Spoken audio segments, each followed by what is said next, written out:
G'day, my name's Alan Gamble. Welcome to another episode of Aussie Box Office Charts. Big surprise hit this week. I didn't see it coming, but a lot of you did. Let's dive in. Starting with number 1, Demon Slayer Infinity Castle. Comes in at number 1 with $4 million for a current total of $4.8 million. This is the biggest non-English opening movie of the year, and we'll check in with that franchise shortly after the top 10, but this is massive in terms of what it is. A non-English movie that's an animated movie premiering at number 1. For context, Nizar 2 opened to $2.3 million. The Conjuring Last Rites moves down to number 2 with another $2.6 million, a 45% drop in week 2 for a current total of $9.4 million. Downtown Abbey, the grand finale, comes in at 3rd with the $1.7 million for a current total of $1.7 million. The third in that movie theatrical series, but as it wraps up, we'll check in on how that series holds up to the other entries shortly.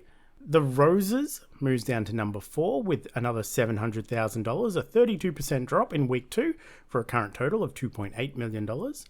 And The Naked Gun slips down to number 5 after 4 weeks of release, dropping 54% for a current total of $5.7 million.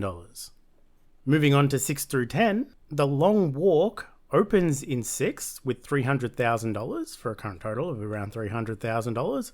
Mirai opens with $200,000 in its first week of release. Mirai is a Telugu language sci-fi adventure movie out of India, sneaking into the top 10. Weapons moves down to number 8 with another $169,000. It's 6 week in release, dropping 57% for a current total of just over $10 million.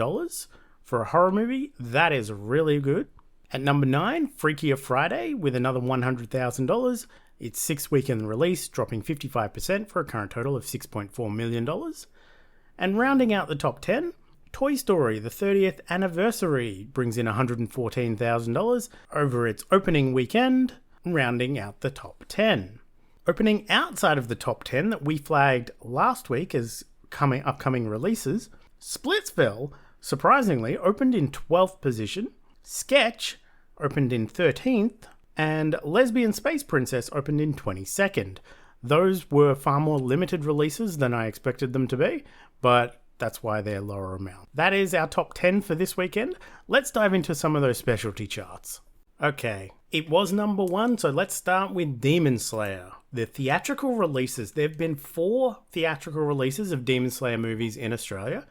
They are Demon Slayer the movie Mugen Train in 2020, Demon Slayer to the Swordsmith Village in 2023, Demon Slayer to the Hashira Training in 2024, and Demon Slayer the movie Infinity Castle that just released now.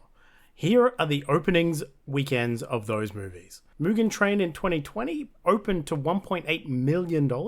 Swordsmith Village opened to $738,000 in 2023.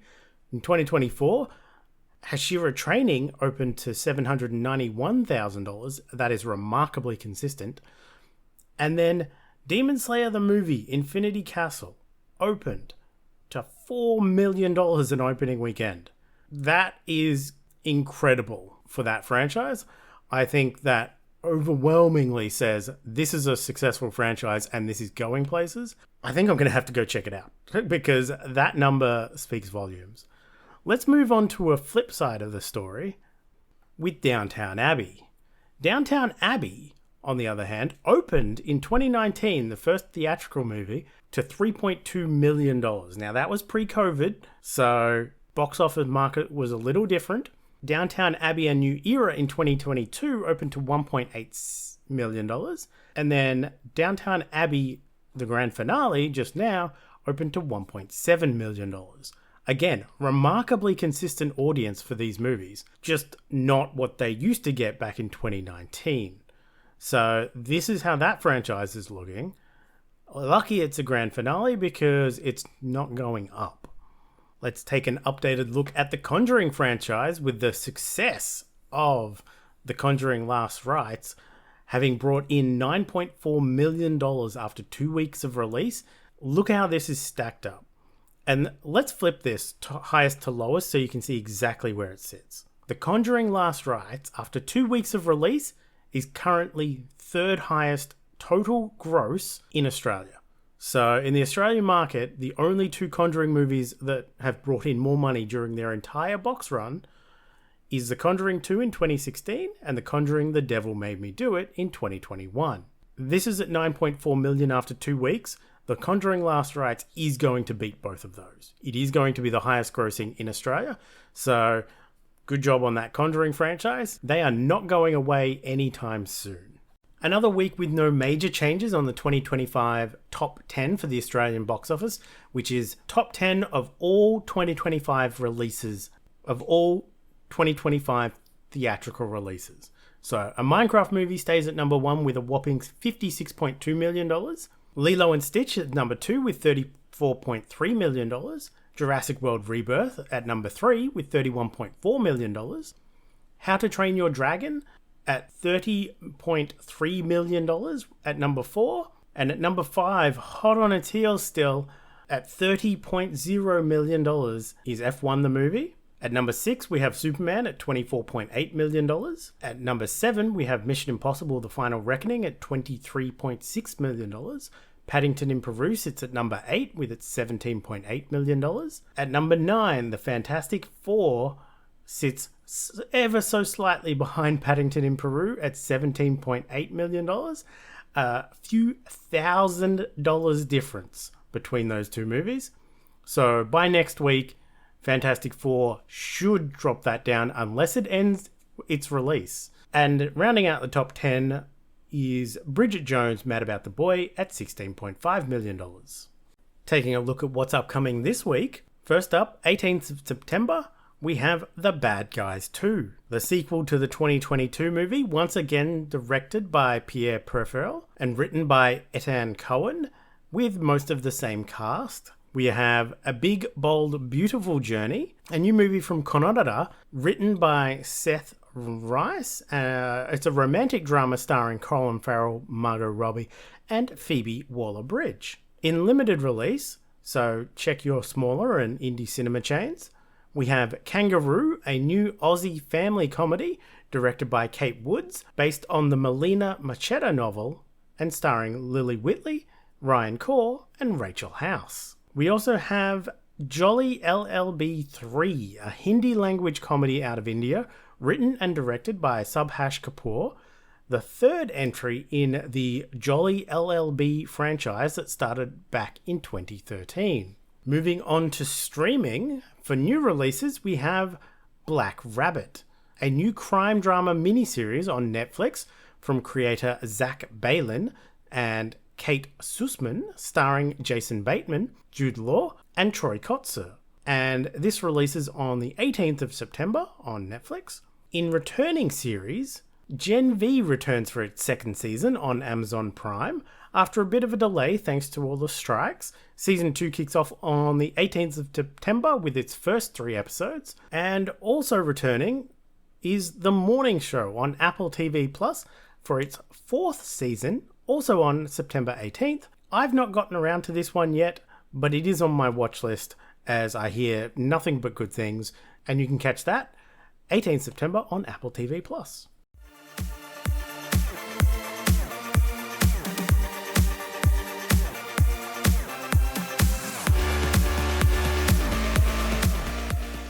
With a total of 5 movies watched for the theme of based on written works, let's dive in.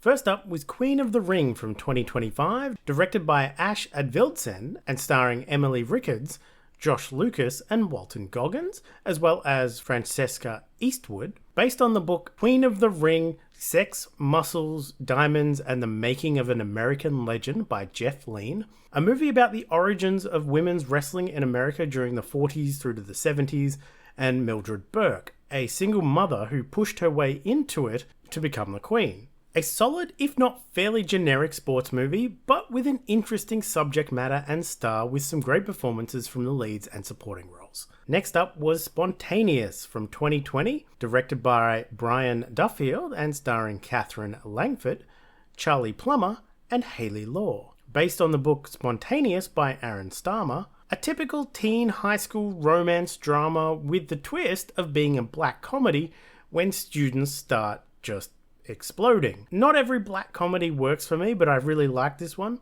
Really solid, really fun, played super straight with people exploding throughout and just trying to be teens in love.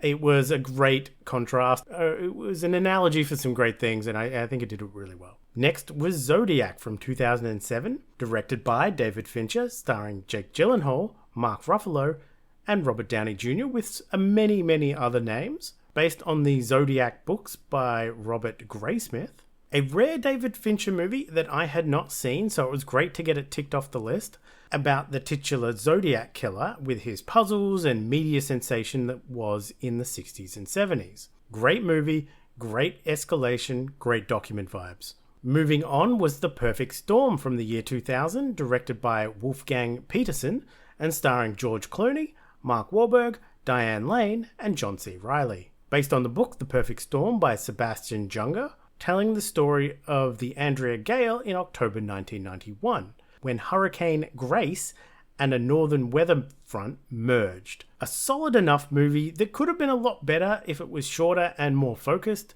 but instead it spent a good 30 minutes focusing on Coast Guard rescuing other people, and one of them being lost at sea, which I get because it's based on actual events, so you want to pay homage and you want to respect the people that died, but the movie doesn't do any setup for those characters, so it feels like it's wasting time. And finally was 2025's A Working Man, directed by David Ayer, starring Jason Statham, Jason Fleming, and Michael Pena. Based on the book Levon's Trade by Chuck Dixon, telling the story of an ex-Royal Marine commando who gets pulled back into the... Never mind. As the plot really doesn't matter with this one, it's the same vibes as The Beekeeper from last year.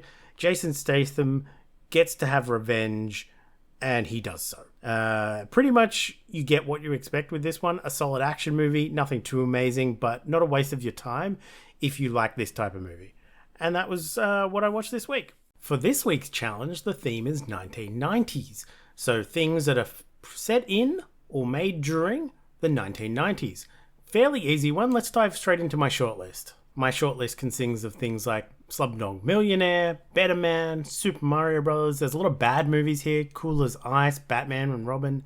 And we've got some good movies like Once We Were Kings and Tank Girl. We've got the Three Colors trilogy that I could do, or Days of Thunder. Lots to choose from. We'll see how we go. That is it for me this weekend. We will see how Demon Slayer holds up week 2, as well as upcoming, we have The Bad Guys 2, a big family movie, could do well.